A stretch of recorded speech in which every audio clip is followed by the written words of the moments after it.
Kwan ba? Uy, okay, pangutana ba? Iyon sa pagkuha sa angle sa elevation sa adlaw, kung ang building kay 30 meters, tas ang anino kay 16 meters. Gamit ta og tangent, tan theta, opposite over adjacent. So tan theta equals 30 over 16.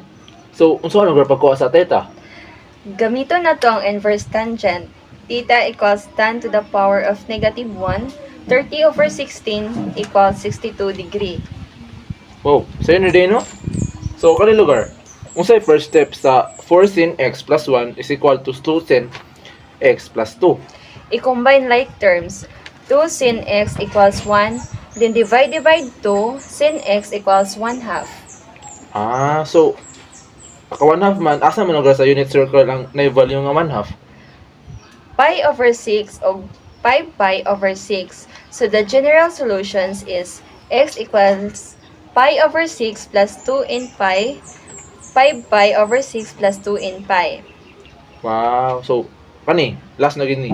Isolve na to ang 2 cos to the power of 2x minus 3 cos to the power of x plus 1. So, ang 0 for 0 is greater than x and greater than 2 pi. Factor 2 cosine x minus 1. So cosine x minus 1 equals 0.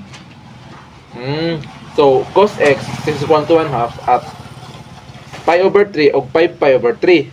And ang cos x is equal to 1 o 0.